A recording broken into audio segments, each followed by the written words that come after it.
gospodina Veljka Milkovića među 30 najznačajnijih srpskih naučnika svih vremena. To priznanje Veljko je obezbedio svojim izumom, koji daje nekoliko puta više energije od uložene. Taj Veljkov izum već je viđen u kvadraturi kruga. Ovog puta sledi kratko posjećanje na njega, a potom Veljko je upoznat u jednoj novoj ulozi. Ulozi vodiča kroz podzemne tunele Petrovaradinske tvrđave. Veljko je prvi u zemlji otkrio mnoge tajne Petrovaradina.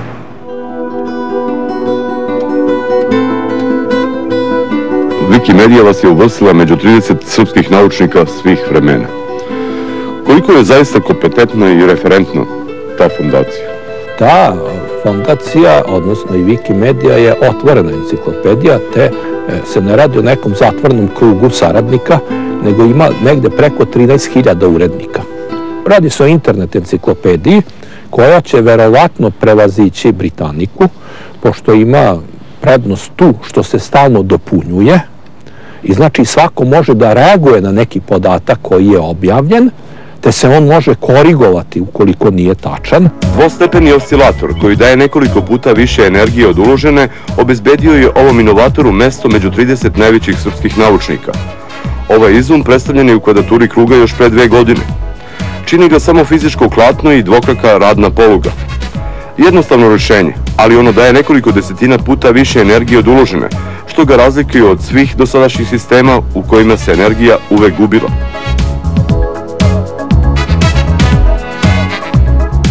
Akademik Bratislav Tošić smatra da ovaj uređaj može naći primjenu kod kompresora, klipnih pumpi, elektrogeneratora i presa. I još neki fizičari su Milkoviću skinuli kapu za njegov izum. Doduše, bilo i onih koji su ga osporavali. Zato je Milković odlučio da uradi testiranje u referentnoj ustanovi na Fakultetu tehničkih nauka u Novom Sadu.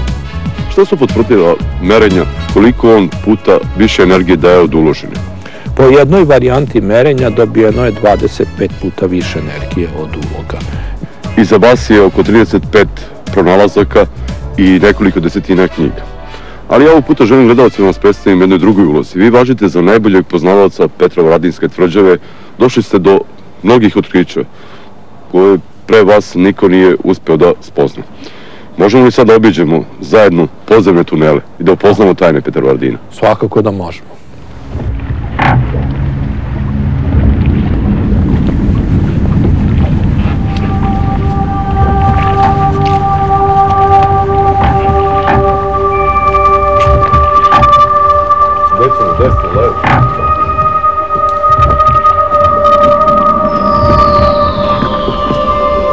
Ovdje je tako i nego napad. Kolika je temperatura? Pa negde oko 14 stepeni, leti i zimi, slično. Vrlo mali je uticaj spoljne temperature, samo tamo gde ima promaje. Inače gde je zavetrina, čak je zimi i toplije, recimo negde ima i po plus 16 stepeni u nekim hodnicima koji su slepi.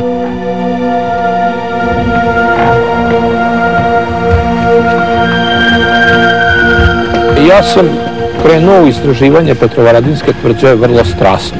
Ja sam obilazio podzemlje i video sam da je situacija na terenu bitno drugačija, da ti tuneli imaju sasvim drugu namenu od onih za koje se pričalo, odnosno nije se iz dosadašnje literature moglo jasno ni znati zašto je silno podzemlje izgrađeno, a ono je služilo odbrambeno, odnosno da se ne može iz podzemlja napasti tvrđava, kao što je u to vreme bilo dosta čest slučaj. Upravo to se i desilo sa tvrđavom koja je ranije bila na mestu današnje Petrovaradinske tvrđave.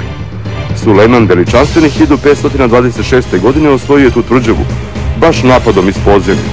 Tvrđava je bila po tadašnjem verovanju i neosvojiva i Turci su kopali minski hodnik iz podzemlja i minirali južni bedem, te su uspeli da provale tako u tvrđavu koja je ubrzo pala posle tog miniranja, znači iz podzemlja. Sad da se istorija ne bi ponovila, onda su napravljene kontraminske galerije da bi se mogao sprečiti napad iz podzemlja tako što se prisluškiva da li neko kopa podzemni hodnik ka tvrđavi.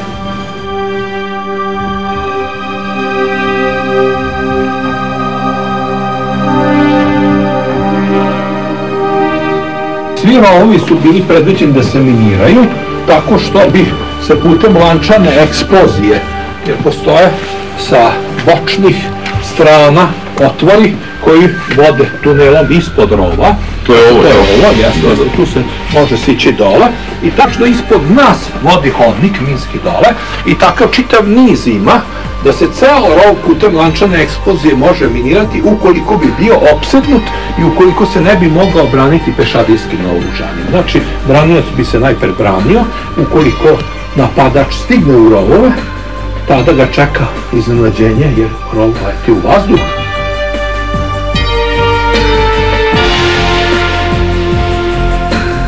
Podzemlje ima negde oko 20 kilometara. Naravno, sva dužina nije u potpunosti dostupna, ali toliko je sigurno.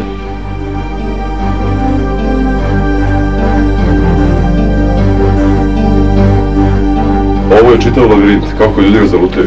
Je li tačno da ste vi prvi otkrili? Da, naime, niko nije to objavio, ja sam našao da postoji u dubokom podzemlju pravilnost, što je naravno jako potrebno da se ne bi obeležavali hodnici i tako, što nisam nikad ni činio jer nisam imao ni potrebe, jer putem skiciranja kuće sam primetio da se ponavljaju jedne te iste raskrsnice u formi slova T, onda u formi Y i strelastih raskrsnica ako se to posmatra u horizontalnom preseku, naravno i još u svojim pojedinim varijantama, ali primetio sam na jednom mestu originalni natpis Hammer, što na germanskom, odnosno u germanskim jezicima znači otprilike čekić.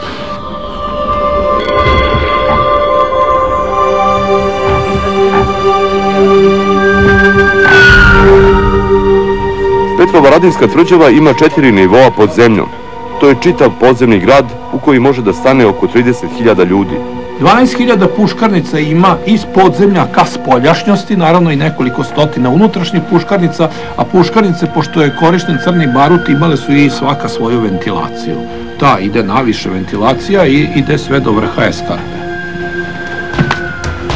Pored toliko broja puškarnica, ova tvrđava je imala oko 400 topova i posadu od 4.000 vojnika.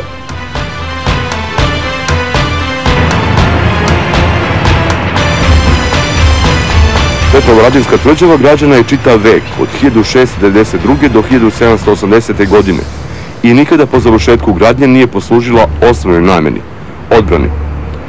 Ona je bila brana turskoj najezdi ka Budimu i Beču. Turci su pokušali 2 puta da je osvoje, ali u tome nisu uspeli.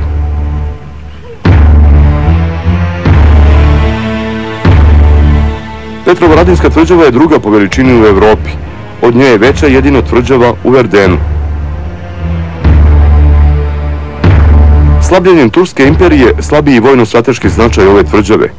Od početka 20. veka Petrovaradin postaje tamnica, u kojoj su tamovali Vasa Pelagić, Anton Gustav Matoš, Jaša Tomić, ali i Josip Broz, kao austrougarski kaplar. Dugo se verovalo da je Leopoldov bastion najviši na Petrovaradinskoj tvrđavi. Vi ste utvrdili da nije. A koji je onda? Naime, radi se o veoma gruboj grešci. Inoćentiv, upravo ovaj pred nama, je najvišlji i on dominira Petrovaradinskoj tvrđavi. On se nadovezuje na Leopoldov bastion, znatno je višlji, negde bar 2-3 metra je višlji od Leopoldovog bastiona. Karakterističan je po tome što na njemu ima uzidano 7 srednjovekovnih kugli u formi krsta sa podlogom. Još uvek se veruje da ispod Dunava postoji tajni tunel kojim se od Petrovaradina može stići do Novog Sada. Te priče za sada nisu potkrepljene dokazima. Deo tvrđave je nestao u Dunavu. Kada se to dogodilo i koliko je ukupno hektara nestalo? 10 hektara Osavska tvrđava, nizvodno od sadašnje tvrđave, je potonula u prvoj polovini 19. veka, između 1828. i 1832. godine, kada su bili visoki vodostaji. Da li je zato zovu Panonskom Atlantidu? Pa jeste, to je tako, ima neke analogije i vrlo je bitno napomenuti da ko zna kakve tajne Dunav još krije. Ovo nam je veoma poznato i potvrđeno, a međutim, ko zna šta je još potonulo u Dunav, a da se ne zna.